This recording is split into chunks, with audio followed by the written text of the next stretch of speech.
You're watching Experience Comic Culture and Sales, streaming live daily to Facebook, YouTube, Twitch, and Twitter.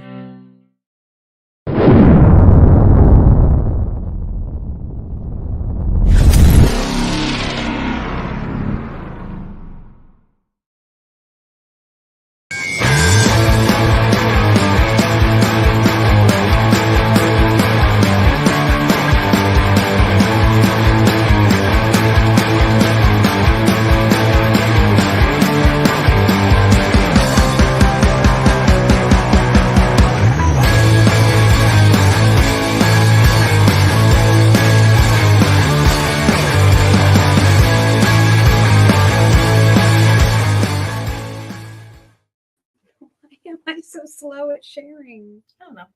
Okay. Why is anyone slow? Why does anyone do anything? And those are the types of existential questions that we bring to you on a Minute to Skim It. Oops, I'm on the wrong thing. Whoopsie doodle. There we go. Eddie's in the house. Ed Weird. Hello. Hello.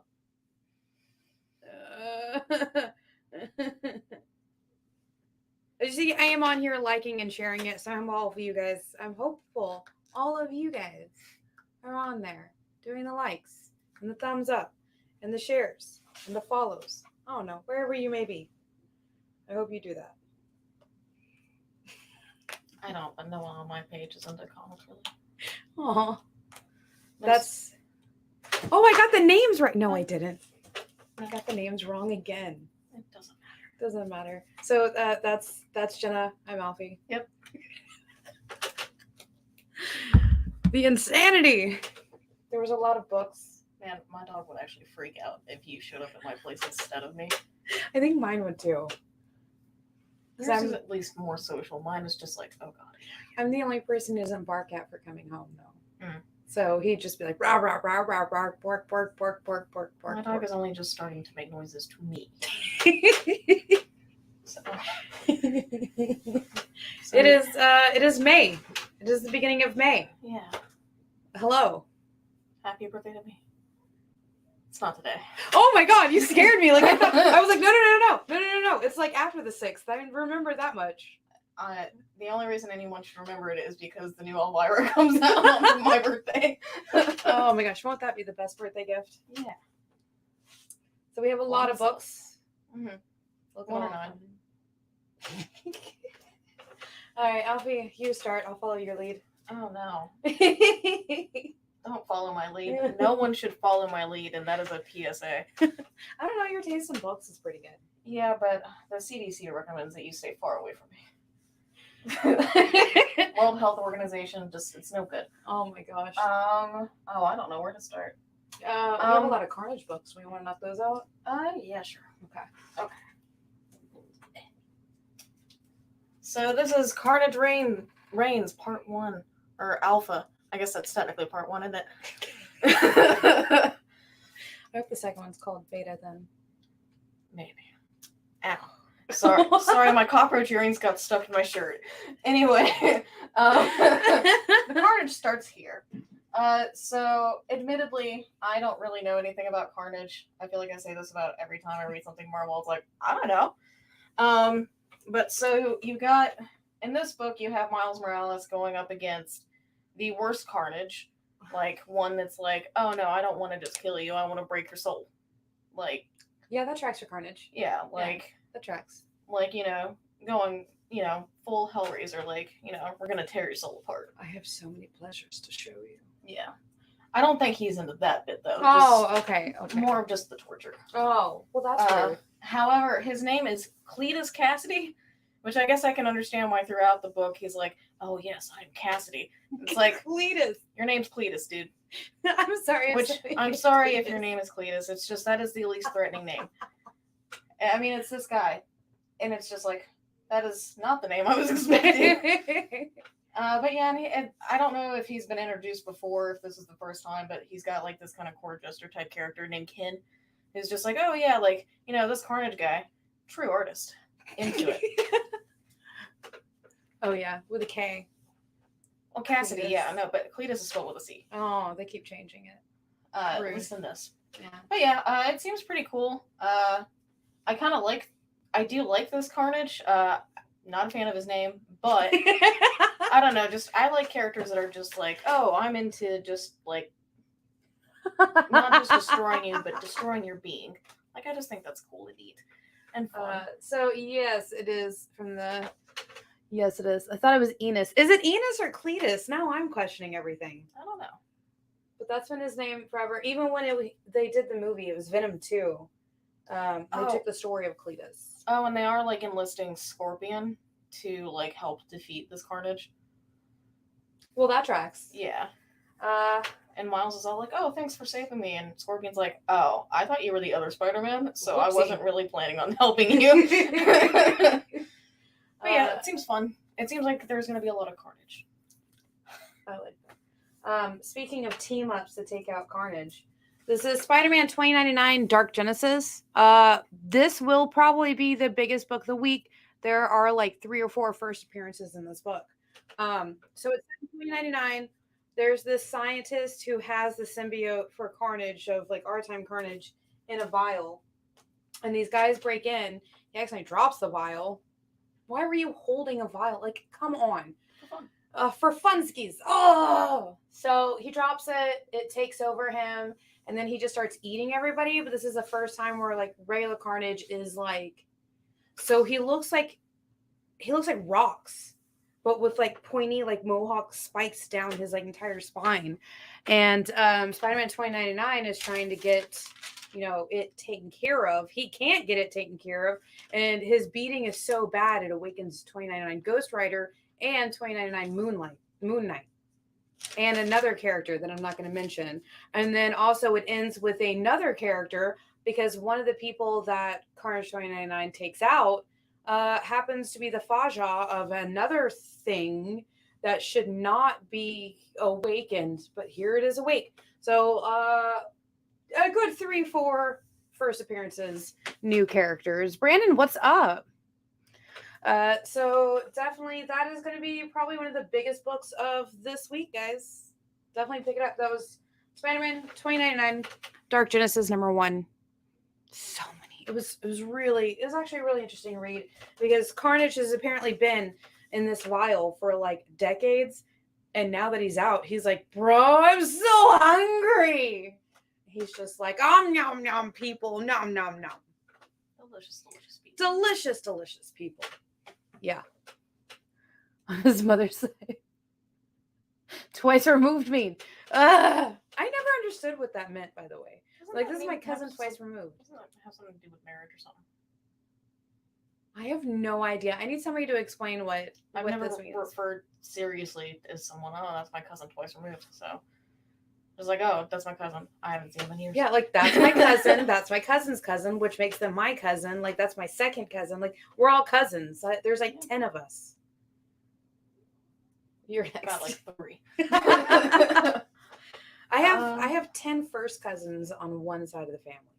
That sounds.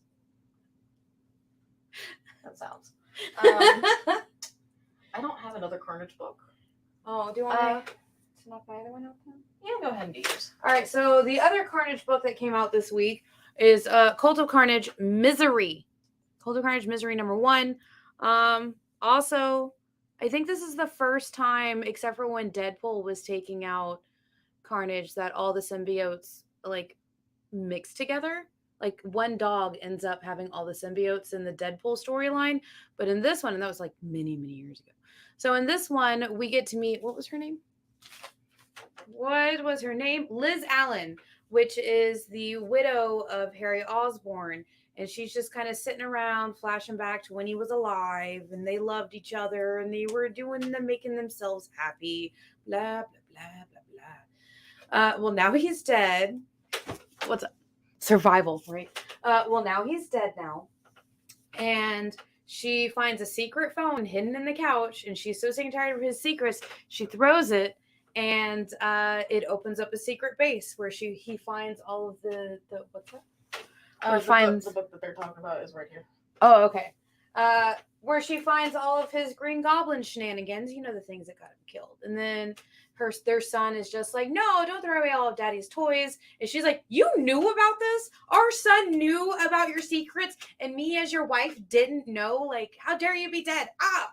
And she also finds out that he had a secret lab where he was experimenting with monkeys mixing symbiotes. So there's this one symbiote where it's Carnage and the anti-venom, and they just keep like murking all of the, animals that may or may not have them in there, and it's just not working. And then, so she's like, well, whatever, I don't care, wrap it up, we're done here. They go back to Kenneth's in the house, what's up? And they go back to whatever. And she goes back to her apartment. Somebody starts attacking her and her son. And you know what? She may or may not have accidentally taken the symbiotes, the two symbiotes that are mixed together. And she may have not accidentally taken it out of the lab. This is their own fault. They attacked her. So now we have crazy Carnage and anti-venom teaming up onto one person and is just about to start taking them out. It's fear of doing again. Wrong show. Okay, we're done with Carnage for this week now. Well, not exactly. Oh no, is there another Carnage? Well, this book had a lot of Carnage. Oh, okay. There. This is where Monsters Lie, issue 4. I love this series. It's got everything I like. Horror and killers and a dog. Oh my. I really want a huge dog named Baphomet. But this one, Edward, because I know you're gonna ask. This is what I'm eating. Are you happy? Okay. So this one shows, like, in the beginning it has the puzzle guy, like it shows him trying to kill the survivor that accidentally got away. Mm-hmm. And if this is his caliber of puzzles, then it's like, oh, it's no wonder that not everyone escaped. Like, it's astounding that you were able to kill anyone. Because the choices that this person was given, it's just like, well, obviously he's going to pick this immediately. Like, there's the puzzle guy, he's not even done explaining, like, oh, well, this is a form of torture, and da-da-da-da-da. And he's just like, no, but use this. Is it? I'm not done. Come on, man. I set up this whole monologue. Let me monologue. It was hilarious. Hate that guy. But and then Hayes, who is someone who survived a previous thing, who is now a cop, and came up against his old killer, trying to fight him and stuff. It's a whole thing. And then after something big happens at that little serial killer community, and Hayes leaves, he finds out something, like something from his wife. Sounds rude. Yeah, she's just like, oh, hey, this big thing. And by the way, my family's here. And it's just a whole thing. And he's just like, oh. Oopsie. Fun. But yeah, I love it. It's so fun. I love that series so much. It's so good. It's so good. Everyone should read it. So I know you said this is spicy. To me, this is kind of sweet because they use like a barbecue base on it. So to me, it just tastes like an extra peppery barbecue. You're definitely going to have to save it for later. Just at least one. Okay. Do another. Okay. Okay, well, since you guys were talking about it, this is Survival, which is the book that Ed and Jay were talking about. Mm. So, essentially, what I gather, something, Russian war. Say it again. Something, Russian war.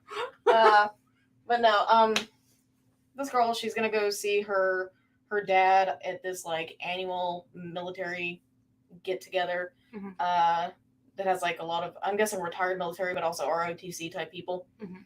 And it's in Alaska. But a plane has crashed, and there's a guy in there who I guess might be a monster. Maybe. And he might be making other monsters in the Alaskan wilderness. Oh my god. And that feels like deja vu right there. Yeah. And some of the people were talking apocalypse. I'm just like, is this like an actual one, or is this like conspiracy apocalypse, but it might be actual apocalypse. Whoopsie. Yeah, it seems fun. Fun. Yeah, well, I mean, this is right up my alley, so it just seems fun. Like a good time.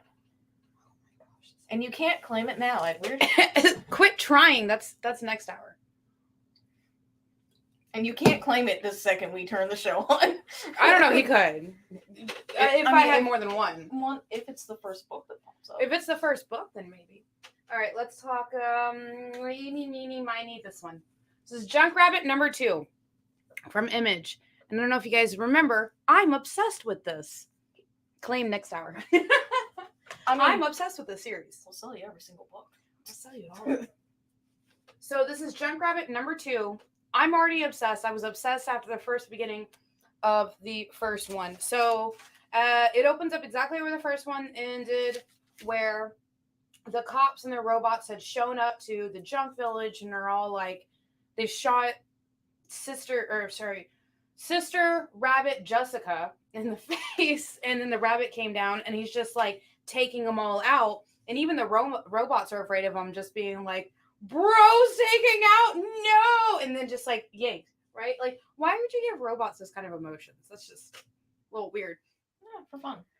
And so then the main detective who's there goes back to the dome, and they're just like watching this footage, and they're like the main dude at the main mayor dude of the dome calls his like associate, and he's all like, hey bro, hey, I know we ain't talked in a minute, but can you watch this footage and take this person out? And the bro's like, well, I mean, you did kind of abandon me after all of your like opponents just kind of like fell silent. So I'll think about it. I'll think about it, bro. And back over at the Church of the Bunny, it looks like a giant bunny head. It's got floppy ears, like this giant building. It's so great. What else would it look like? I don't know, but I wasn't expecting a giant bunny's head. And like all of the sister bunnies are like, oh, sister bunny person, sister bunny person. I'm like, I want to be a sister bunny person. You can. We're also meeting some of the other side characters a little more, because we got to kind of meet them in the first issue. This one, we're getting to know them a little better, because it has 3 friends. It's 2 chicks and a dude. And the 2 chicks are sisters. They're fighting because one of the sisters who's dating the dude is kind of like, I know who the Junkrabbit is, and I'm going to blackmail him into taking me to the dome, and then I'm going to sell that info so that way I can be a domer. And I'm like, I don't think that's going to work, because Junkrabbit over here seems very murderous. A little bit. He just likes to swing his scythe at people. Oh, and he got injured. So now we have a hint. Should we meet somebody else who has that injury, we might be able to connect the dots on who it is. Who might it be? I don't know. Some dude. I think it's actually a chick. Some dude. Some bro. I call everyone dudes. Yeah, that's fair. All right, you're next. Okay. Let's go with we'll go with this. Dawn of DC with one magic word, Shazam. I feel lied to. Oh well, yeah. Where was the lightning? We should have been buff like super people now. The Shazam is a lie. But in this one, it opens up with him helping some space traveling dinosaurs because they were looking for their son that ran away. What? You heard me. Space traveling dinosaurs. And he helps them find their son and flings them back into space. So that's fun. Oh my god. And then it talks a lot about his origin story. So if you know nothing about Shazam, it's like, oh, hey, to catch you all up, like, here's how it happened. Here's who made this happen. Here's how life is going now. Here's my Tiger Butler. Wait, what? You heard me. Life is just weird and fun and, whatnot. It's a good time. Okay. But it seems like maybe something is starting to mess with his mind. I mean, he's a kid. Yeah, I was gonna make a joke of, or it's puberty. Ah! Like, wouldn't that be fun if in the next few issues it's just like, oh, it's just puberty. I'm just growing up. Whoopsie. But yeah, it seems like it'll be fun. I hope that the dinosaurs make a comeback. Well, they did here. Yeah. This is Edge of Spider-Verse. Okay. It's actually got a long title. Wow. Edge of Spider-Verse #1, featuring Spider-Rex with a side story of Spider Killer. Again, more first appearances right here. And Ryan is asking what's up with all the dinosaurs in comics lately. I don't know. I'm loving it, though. Yeah, I actually have another comic book with dinosaurs in it. There's dinosaurs in another one of my books, too. So here we go. That is, yes, it's exactly about what's on the cover. Spider-Rex and Venom Rex. Venusaurus Rex. So, I'm going to say this name right because I kept saying it wrong while I was reading it to myself. Dinosaurs are cool. Let's have it. Long title. There it is. So, okay. The way Spider-Rex got his powers is a meteorite with a spider on it that had powers crashed into him. All right. That's how it explains. That's the first line of the book. Like I had somebody, I think I had Nicole come over and read it just to be like, is this what I read? Like, okay. So it crashes into him. He now has powers of spider powers, and they actually do the whole song in it of Spider-Rex with a thick neck. It's like I couldn't stop laughing. I truly couldn't stop laughing at this book. And while he's actually fighting Cravertooth the Hunter, so it's Craven, but it's Craventooth. It's a saber-tooth tiger who has a giant gorilla like its head. Oh my gosh. He's wearing a giant gorilla's head. And he's trying to fight him. Wow. That's about what I expect. And yeah, the two of them are fighting. He accidentally knocks over his friend into the murder goo, which turns out to be Venom. And now those two are fighting, and Craventooth is like, oh, nah, bro, I'm good. I'm out. Bye. And just like chunks the deuces. And then Raptor Jane, Mary Jane, who's a giant raptor, is actually correct. She's covered in feathers. That was nice to see. Gets taken by Venom Rex, and then, more fighting ensues. I couldn't stop laughing. Because, like, the whole time they have all the major players as, like, in there. They have Triple J in there, and he just looks like this old dinosaur who's balding on top with, like, hair coming down the sides. Yeah, so that was the first story. Second story is a new character we've never seen before, a new Earth we've never seen before. It is Earth 90215. I thought you were going to say 90210. I almost did. But it's not. It's 90215. And it felt very kind of like Spider-Man Noir kind of feeling to it. It's called Spider Killer. He gets bit by a spider. He turns into a giant spider. Oh. He kills. Whoopsie. I'm not going to say anything else because it was only like 4 or 5 pages long. And if I say anything else, it will spoil it. So that was the 2 stories. Again, new Spider-Man in there. Oh. And Spider Dinos.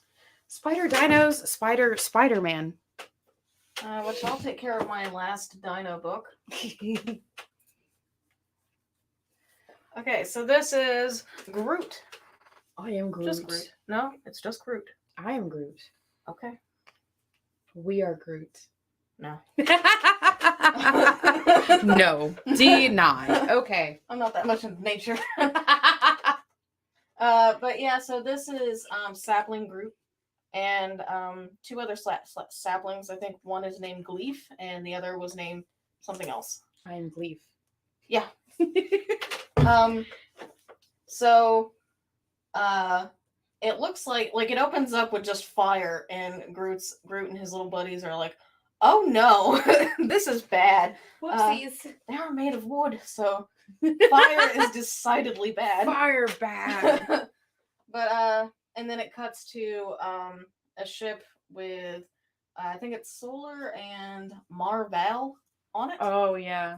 And they're going to a planet, and they get to it, and it's like it's got all these mechanical dinosaurs on it, that, they're like, this is against the law. Like, why is this even happening? They're destroying everything. And they have a Chainsawsaurus. So imagine Puchita from Chainsaw Man, except giant dinosaur with like 4 chainsaws as heads. I want to cuddle him. Yeah. But yeah, there's a big fight. And then they find this like container and they find the little roots. They find the saplings. And it's like, oh, okay, well, it looks like these people who were here were going to planets and stuff and like stealing things and resources, and maybe they were going to be used as trophies, or maybe they're going to be used as slaves. Who knows? But yeah, they're just trying to learn about like this species because they don't know anything about them or Planet X, where they're from, or just anything. It's just like, I don't know. And Marvel is just like, oh, well, I want to get them back to their planet and help them out. And then it's like, oh no, planet bad now. So, yeah, that's a whole thing. But my main takeaway was the Chainsawsaurus because it was really cool. I want more of that. Which one else had dinosaurs? Sorry, my brain just glitched out on which other one had dinosaurs in it. I'm gonna have to find out later. Let's talk about a new puppy. New character alert! It's a puppy. This is Peacemaker tries hard #1. So look at the puppy. Look at him. And look at the new character, Peacemaker. So the puppy's name is Bruce Wayne. I love him. All right, so it opens up with Peacemaker gets a call from Amanda Waller, says you need to get back in the game, or else I'll blow up your head. He's like, cool, what am I doing? And then like there's also Harley Quinn is there, Captain Boomerang is there. And he's like, did you guys even actually need me? And they're like, well, need is such a strong word. And he's like, okay, so nobody actually needs me. And it's these 3 terrorists that are planning on bombing something. And then, so what got me was in this one panel, kind of in the beginning with these 3 original like terrorists, as they put them, was somebody was like, hey, what's the difference between a bomb and a dirty bomb? And the other guy was like, oh, a dirty bomb uses their finger and then gets like cut off. So it was funny to me. And so after Peacemaker takes out these 3 dudes, he sees this dog just like kind of hanging around. And while he's taking out the last dude, he's like, what's the dog's name? He's like, it's a stray. It doesn't have a name. It's just a mutt. And so he just takes him out and he's like, come here, you. Oh, I like you. And he puts him in the car. And then he's like on the phone. He's like, yeah, I get it. You guys didn't need me. And then Bruce Wayne just like kind of curls up in his lap while he's driving. And you're just like, oh, oh, this is a precious baby. I love him. So he gets home and there's somebody at his house and they're like, hey, you ain't got no food for this dog. And he's like, here, it's instant pancakes. Just add water. And the guy's like, no, like you need butter and oil and like anything like that. You can't feed it to a dog either. And he's like, well, darn it. Watch him while I go to the store then. He goes to the store and he gets like dog food and all these kinds of groceries. Like he even gets like a new collar and dog bowls. Like he goes crazy dog dad. First time crazy dog dad. He buys all this stuff and gets himself like some basic food, like cereal, I think. And then he gets back and the dog's gone. And there's a note that says, if you ever want to see your dog again, you'll come here. Come here. So he gets there and it's more people. And he's not happy because he just starts taking people out like John Wick style. He comes and says, whack, he's like, where's the dog? But it's technically a one shot. So the whole story gets wrapped up in this. They did leave room for a second one, I guess, kind of. But right now it just seems like a lovely, lovely first time dog owner learning how to take care of a pup named Bruce Wayne. Oh, I love it. If anything happens to him, I may strangle somebody. I'm going to be writing DC a letter. It will not be kind. It will not. But look how happy he is. I like, just look at him. I'm so happy. Oh. I hope Peacemaker gets him his shots and stuff. Oh, he's already planning on it. Okay. Like, he was already talking to the person in his house about what he needed to do. Oh, his little marking looks like a bow tie. I know, right? That's so cute. It's so cute. anything happens to that dog, I'm ruining somebody's life. Which, speaking of dogs, here's a cat. So, Hairball, issue 2. And this time I did notice the weird thing on the cover. It's very blatant as opposed to the little finger last time. I mean, the eye and the blood. Oh, okay. Well, I thought the finger was blatant last time. It probably, I mean, it was, but I was just like, oh, I really like the art. And then it was like, oh, there's a finger here. So, I mean, obviously something is wrong with the cat. No. Gasp. And it might be ruining this little girl's life. No. Yeah. Gasp. At first I was kind of thinking like, oh, well, maybe the cat just doesn't want anything bad to happen to her. But it's like, is this cat insanely possessive or is it a demon? Yeah. May or may not have like tried to kill her parents in a very brutal way. Oh my. But yeah. And the kid has gotten upset with this. And she's noticed, like, the cat. It's Cat's a little sus. Cat's making me feel crazy. I don't like it. So she did something, and she might have goofed. Oopsie. Because we have found out something about the cat. Oh no. And it's like, oh no, kid, I think you done goofed. I think you might have committed a sin against this cat. You done goofed. She done goofed. Was it a big goof? It was a big goof. Oh no. It was. You should have just let the cat kill your parents. Yeah. I mean, please do not let cats and dogs kill your parents. Thank you. But they were kind of jerks. I mean, but like, did they abuse her? I don't. It's kind of implied. I mean, they're definitely terrible. Okay, well then maybe let the cat kill the parents. Like. Allegedly. In a comic book environment. But yeah, it's I like it. I like the art of it a lot. I'm excited to see more. Nice. And I'm definitely more of a dog person, but this cat, I'm kind of like, oh, a possessed cat, and now I'm interested. That's adorable. How cute. Speaking of cats, let's talk about Animal Castle Volume 2, number 1 from a blaze. It's finally out. Okay. So Animal Castle Volume 2, number 1, this picks up literally within minutes of where the first one ended. So a little bit of spoilers for the first volume.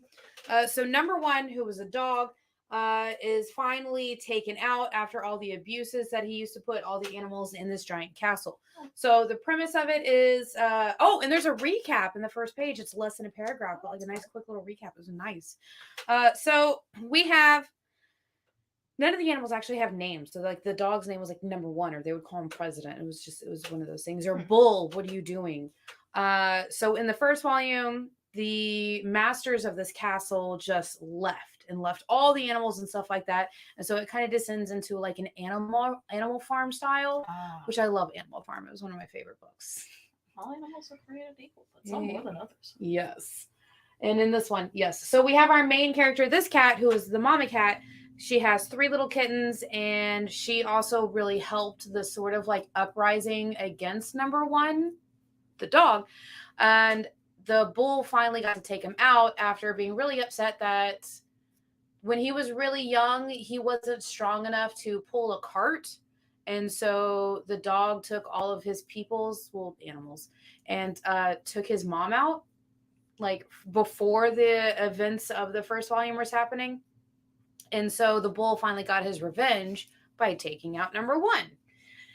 And this is kind of following of like the bull is also kind of getting like power hungry, and is like the power's going to his head.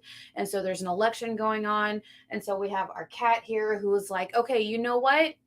I will be your running opponent. I will go to all the animals. And if it wasn't for Cat being the leader of kind of like they call them the lower animals, which is like the geese and the ducks and the chickens and rabbits and all these other animals, they would have never made it through the winter.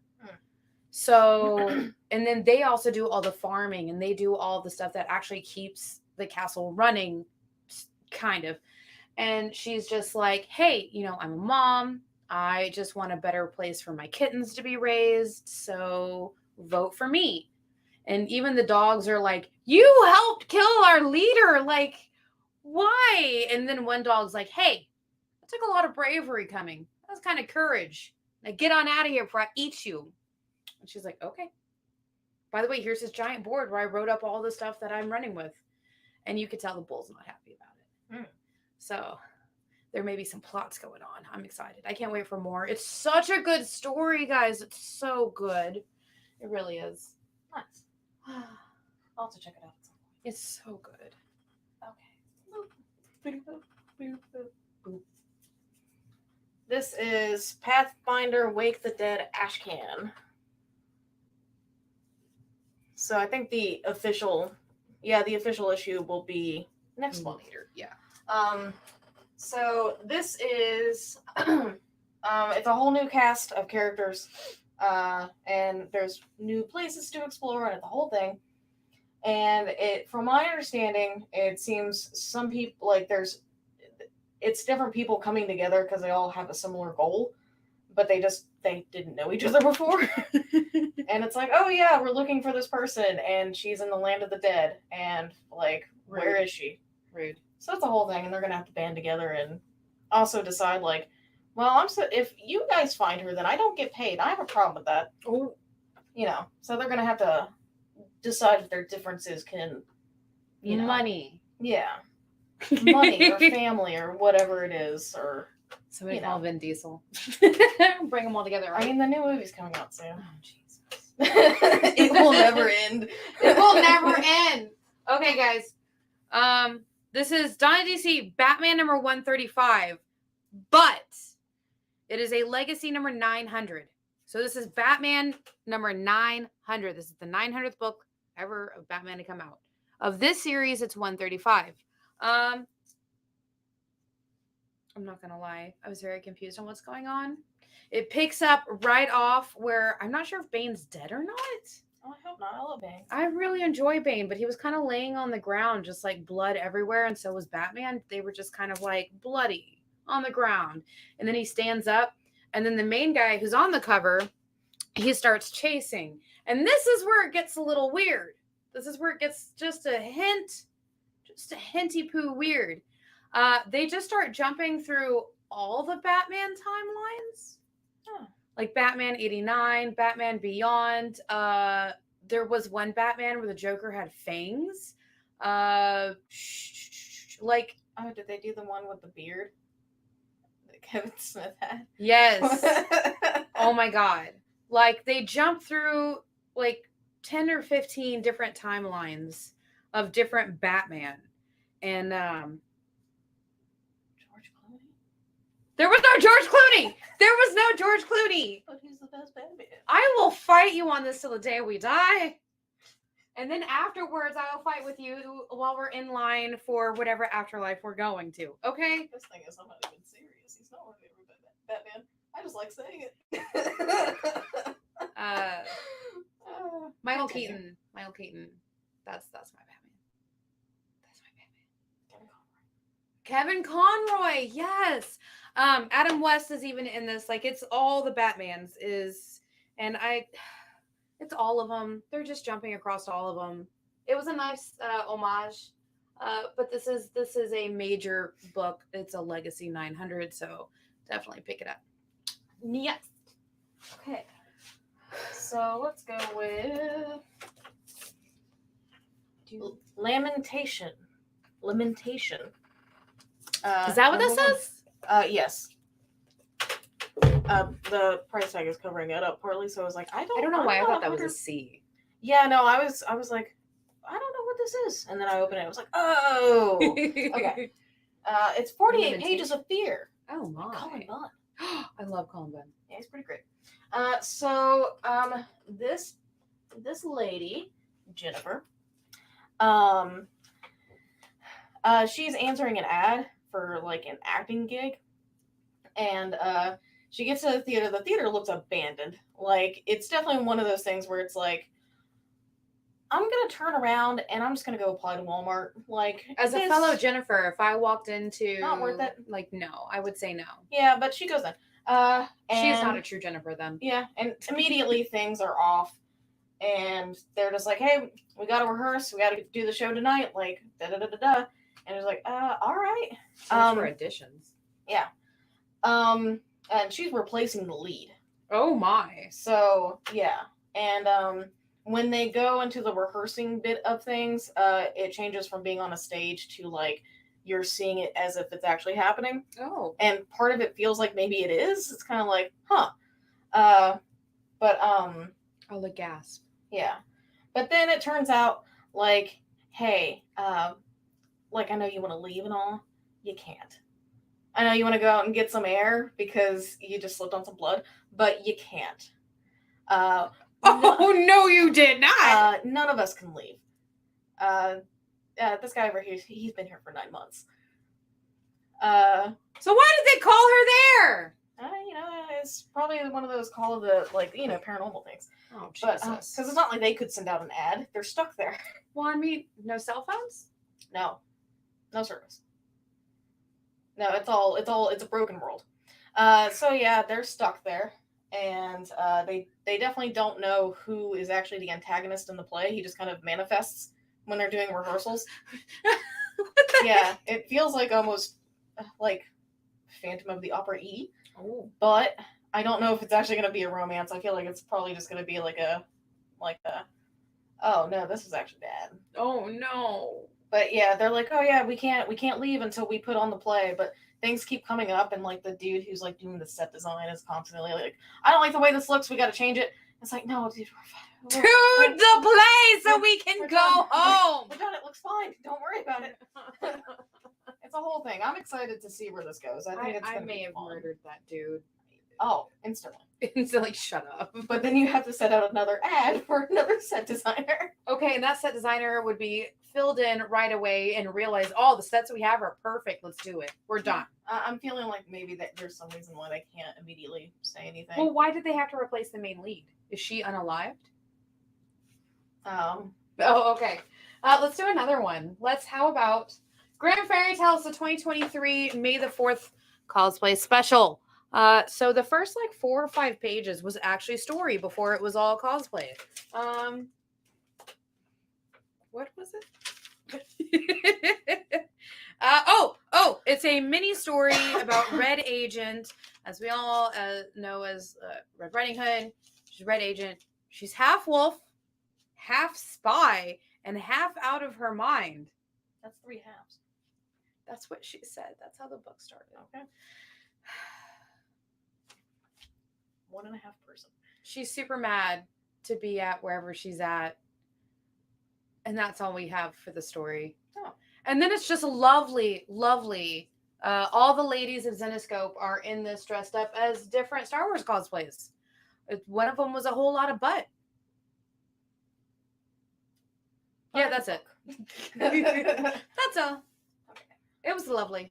I think you have 1, 2. You have more than me. Yeah. Okay, I might have to do 2. Go ahead. Okay.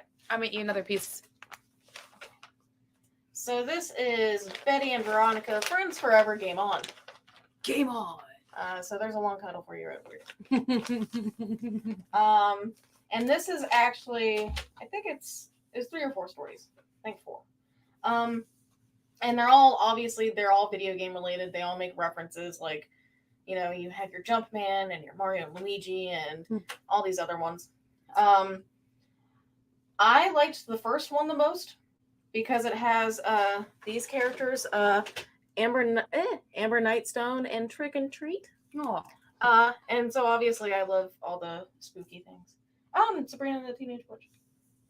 So yeah, it was fun. It was cute, but in the first story,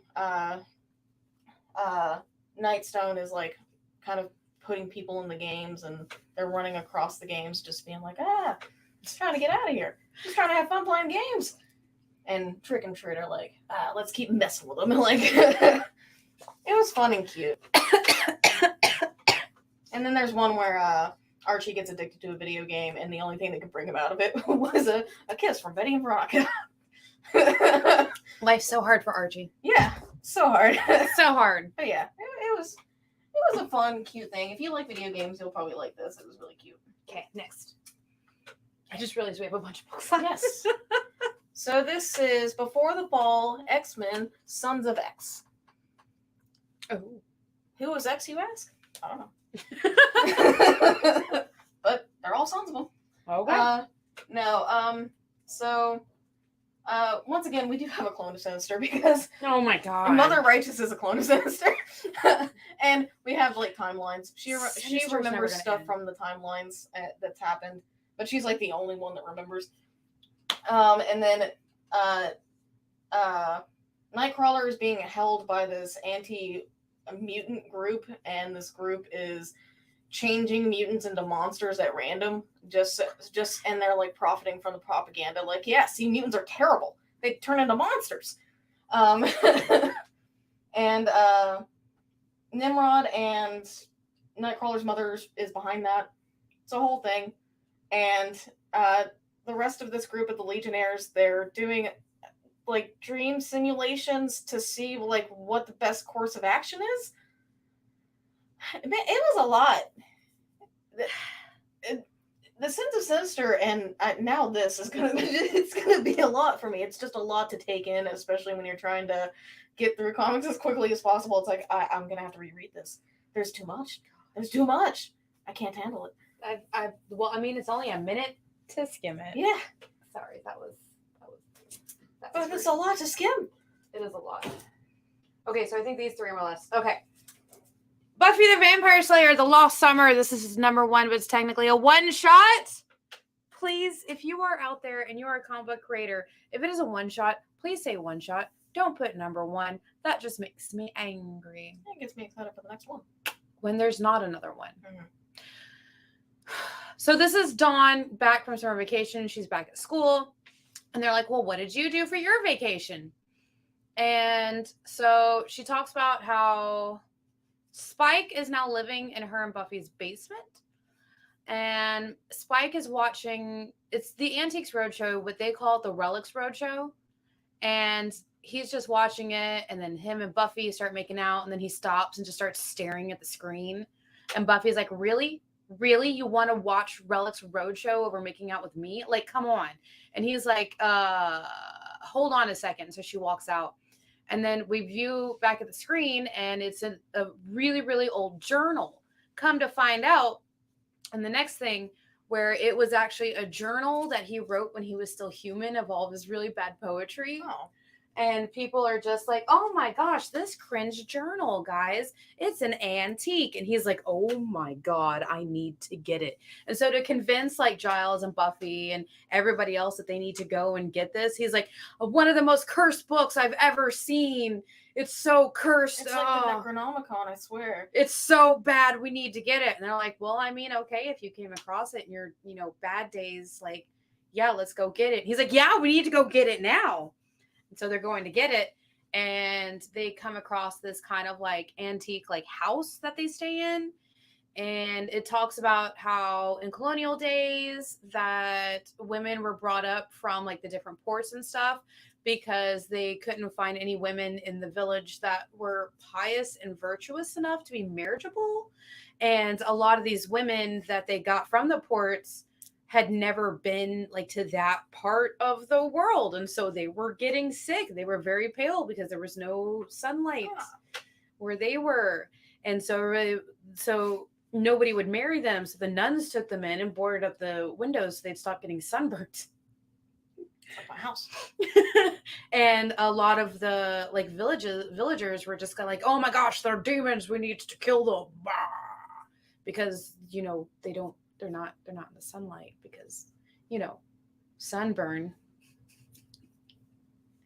And Dawn makes a wish that she wish they could know what they were like, what they went through. And then everybody wakes up and after an hour nap, and they're all bloody vampires. Oh. So yeah, these women were actually vampires. Neat. They weren't just afraid of the sun. They were straight up vampires back in the day that had just living in a nunnery. And then they have to go to this night market to try and get the book back. And everybody else is like, oh my gosh, look at this book of ancient poetry. We need to like bid it. And Spike's just like, stop reading it. It's bad, cringy poetry. And so, yeah. All right. It's a one shot. Pick it up. Summer vacation. Yeah. Okay. This is Star Signs from Image. And this is about all the constellations disappearing from the night sky. Oh, snap. Well, I think it's actually just the zodiac constellations, but sometimes they just say constellations, which is a lot. Okay. But I think Still they just a mean snap. the zodiac. But the main character, she's like, my life just went about as normal. I live in New York. I don't see the stars. It doesn't matter to me. Yeah. It was weird, but that was it. Went about my life. And then she discovers she can stop time. Well, that escalated quickly. Yep. Okay. It's pretty cool. I actually like it. It seems like it's going to be a superhero thing. I like That it. sounds really awesome. All right, this is Van Helsing Finding Neverland.